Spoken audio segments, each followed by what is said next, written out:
शयन एकादशी व्रत कथा। आषाढ़ मास के शुक्ल पक्ष की इस पद्मा एकादशी को अधिकांश व्यक्ति देवशयनी अथवा देवशोनी एकादशी कहते हैं। इस दिन से भगवान विष्णु 4 मास के लिए क्षीर सागर में शयन करते हैं। इसी कारण इस एकादशी को हरिशयनी एकादशी कहते हैं। पुराणों में ये भी कहा गया है कि इस दिन से विष्णु भगवान 4 मास तक बलि के द्वार पर पाताल में रहते थे और कार्तिक मास के शुक्ल पक्ष की एकादशी को अपने लोक में लौटाते हैं। इन 4 महीनों में भगवान विष्णु के क्षीर सागर में शयन अथवा पाताल में निवास करने के कारण ही विवाह आदि कोई शुभ कार्य नहीं होते हैं। यद्यपि लगभग सभी एकादशियों को भगवान विष्णु की पूजा आराधना की जाती है, परंतु आज की रात्रि से भगवान का शयन प्रारंभ हो गया। अंत उनकी विशेष विधि विधान से पूजा की जाती है। भगवान विष्णु की प्रतिमा को आसन पर आसीन कर उनके हाथों में शंख गदा सुशोभित करें। उन्हें पीताम्बर पीले वस्त्र से पीले दुपट्टे से सजाया जाता है।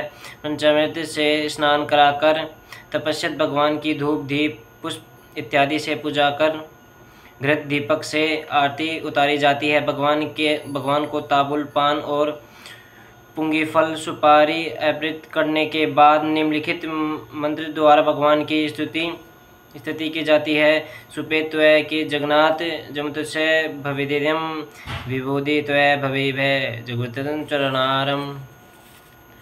धर्मराज युधिष्ठिर बोले कि ये भगवान, आषाढ़ मास शुक्ल पक्ष की एकादशी का क्या नाम है और उस दिन कौन से देवता की पूजा होती है तथा उसकी वृद्धि क्या है, सो सब विस्तार पूर्वक कहिए। श्री कृष्ण भगवान बोले कि हे राजन, एक समय नारद जी ने ब्रह्मा से यही प्रश्न पूछा था। तब ब्रह्मा जी बोले, नारद, तुमने कलयुग जीवों के उद्धार के लिए सबसे उत्तम प्रश्न किया है, क्योंकि एकादशी का व्रत सब व्रतों में श्रेष्ठ होता है। इसके व्रत से समस्त पाप नष्ट हो जाते हैं। इस एकादशी का नाम पद्म है। इसके व्रत करने से विष्णु भगवान प्रसन्न होते हैं। मैं यह एक पौराणिक कथा कहता हूँ, ध्यानपूर्वक सुने।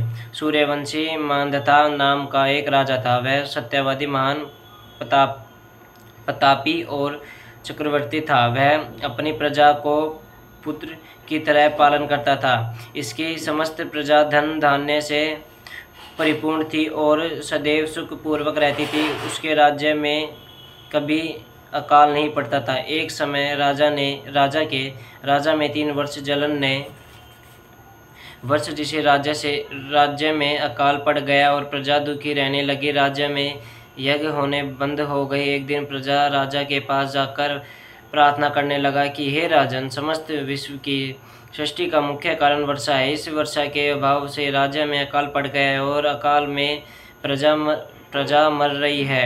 हे राजन, आप कोई ऐसा उपाय बताइए जिससे हम लोगों का दुख दूर हो। और इस पर राजा मांधाता बोले कि आप लोग ठीक कर रहे हैं। वर्षा के न होने से लोग बहुत दुखी हैं। राजा के पापों के कारण ही प्रजा को दुख भोगना पड़ता है। मैं बहुत सोच विचार कर रहा हूँ, फिर मुझे अपना कोई दोष नहीं दिखलाई दे रहा है। आप लोगों के दुख को दूर करने के लिए बहुत यत्न कर रहा है।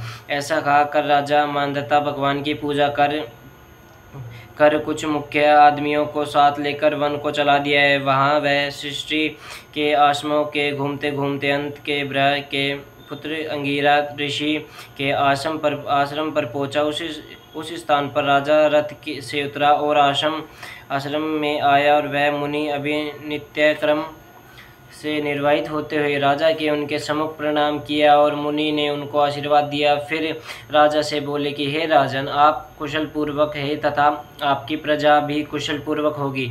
आप इस स्थान पर कैसे पधारे हो? सो कहीं राजा बोला कि हे महर्षि, मेरे राज्य में 3 वर्षा से वर्षा नहीं हो रही है। इससे अकाल पड़ गया है और प्रजा दुख भोग रही है। राजा के पापों के प्रभाव से ही प्रजा को वृष्टि मिलती है, ऐसे शास्त्रों में लिखा है। मैं धर्मानुसार राजा करता हूँ, फिर यह अकाल कैसे पड़ गया है, इसका मुख्य अभी तक पता ना लग सका। अब मैं आपके पास इसी संदेह की निवृत्ति के लिए आया हूँ। आप कृपा करके मेरे इस संदेह को दूर कीजिए और प्रजा के कष्ट को दूर करने के लिए कोई उपाय बताइए। इस पर वह ऋषि बोले, हे राजन, ये सतयुग सब युग में श्रेष्ठ है। इसमें धर्म के चारों चरण सम्मिलित हैं। इस युग में ब्राह्मणों को तपस्या करने तथा वेद पढ़ने का ही अधिकार है, परंतु आपके राज्य में एक क्षुद्र भी तपस्या कर रहा है। इसी दोष के कारण आपके राज्य में वर्षा नहीं हो रही है। यदि आप प्रजा का भला चाहते हैं तो उस शुद्ध को मार दीजिए। इस पर राजा बोले, हे मुंशीवर, मैं उस निरपराध तपस्या करने वाले शुद्ध को नहीं मार सकता। आप इस दोष से छूटने का कोई अन्य उपाय बताइए। तब ऋषि बोले कि हे राजन, यदि तुम ऐसा ही चाहते हो तो आषाढ़ मास में शुक्ल पक्ष की प्रथमा नाम की एकादशी की विधि पूर्वक व्रत करो। इस व्रत के प्रभाव से तुम्हारा राज्य में वर्षा होगी और प्रजा सुख पाएगी, क्योंकि इस एकादशी का व्रत तब सिद्धि को देने वाला है, उपद्रव को शांत करने वाला है। मुनि के इस वचनों को सुनकर राजा अपने नगर को वापस आए और विधि पूर्वक पद्मा एकादशी व्रत किया। इस व्रत का प्रभाव से राज्य में वर्षा हुई और मनुष्य को सुख पहुंचा। इस एकादशी को देवशयनी एकादशी भी कहते हैं। इस व्रत करने से विष्णु भगवान प्रसन्न होते हैं। श्री कृष्ण गोविंद हरे मुरारी, हे नाथ नारायण वासुदेव। श्री कृष्ण गोविंद हरे मुरारी, हे नाथ नारायण